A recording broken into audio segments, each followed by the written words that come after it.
북러가 맺은 조약, 이게 어떤 의미인지 또 어떤 파장을 불러일으킬지 짚어보겠습니다. 정치부 외교안보팀 김세희 기자와 함께합니다. 어서 오십시오. 김 기자, 어제 김정은 위원장과 푸틴 대통령은 발표한 걸 협정이라고 언급했습니다. 그런데 오늘 조선중앙통신에서는 이거를 조약이라고 했어요. 협정과 조약 어떻게 다른 겁니까? 네, 통상적으로 국제관계에서 이 협정과 조약을 받아들이는 무게에 좀 차이가 있습니다.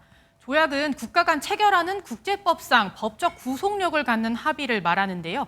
조약 명칭은 다양하게 쓰이는데 협정은 주로 전문적이거나 기술적인 주제를 다루는 합의에 많이 사용된다고 합니다. 네. 이번에 발표된 제목은 조약문이죠. 네. 조약은 가장 격식을 따지고 정치 외교 관련 기본 관계에 대한 합의라는 상징적인 의미를 갖는다고 해석할 수 있을 것 같습니다.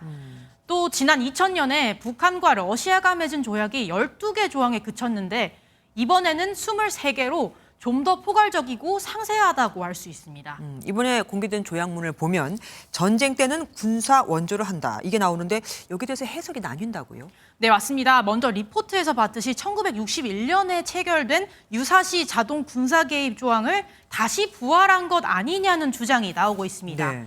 새로운 조약도 과거 조약도 둘 다 상호 지원과 모든 수단으로 지원한다는 내용이 들어가 있기 때문인데요. 다만 군사동맹의 수준까지는 보기 좀 신중해야 한다라는 시각도 있습니다. 이런 정도의 제공을 할 수가 없는 것이 현실이거든요. 자동 개입이라기보다는 군사적 원조에 더 중점을 두고 어제 김 위원장과 푸틴 대통령의 기자회견에서도 김 위원장은 동맹이라는 단어를 재차 사용했지만 푸틴 대통령은 동맹이라는 단어를 언급하지 않았습니다. 하여튼 궁금한 건 단도직입적으로 여쭤보자면 이겁니다. 이번 조약으로 전쟁만 나면 서로 다 돕는 겁니까? 그건 아닙니다. 조약에 나온 이 침략이라는 단어에 대한 판단에 따라 좀 달라지겠는데요. 네. 상대국이 침략을 당했다고 판단하면 돕게 되는 거고 그렇게 판단하지 않으면 돕지 않게 되는 겁니다. 정확히 어떤 의도로 이 조약을 합의를 해서 추후에 해석할지는 조금 더 지켜봐야 할 것 같습니다. 어쨌든 북한과 러시아가 군사적으로 더 밀접하게 된 거는 사실입니다.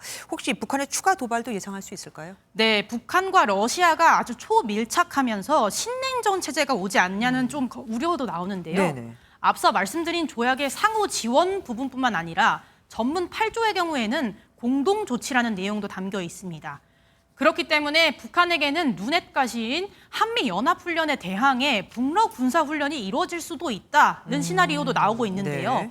북한 입장에서는 든든한 조력자가 있는 상태에서 정당한 조치라며 도발을 강화할 가능성도 배제할 수는 없습니다. 그럼 무기 거래나 군사 기술 협력 이런 거는요?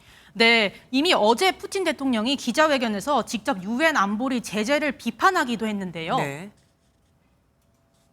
Инспирированный США и их союзниками бессрочный ограничительный режим Совета Безопасности ООН в отношении КНДР должен быть пересмотрен. 특히 푸틴 대통령은 군사기술 거래와 협력도 배제하지 않겠다고 언급했습니다. 일단 러시아는 우크라이나와 전쟁을 하고 있기 때문에 포탄 등 재래식 무기 지원을 북한에게 요구할 가능성이 큽니다. 네. 북한은 러시아로부터 군사정찰 위성을 비롯해 잠수함 발사 탄도미사일 등의 기술을 이전하기를 좀 원하는 것으로 전해집니다. 예, 김세희 기자와 함께했습니다. 고맙습니다.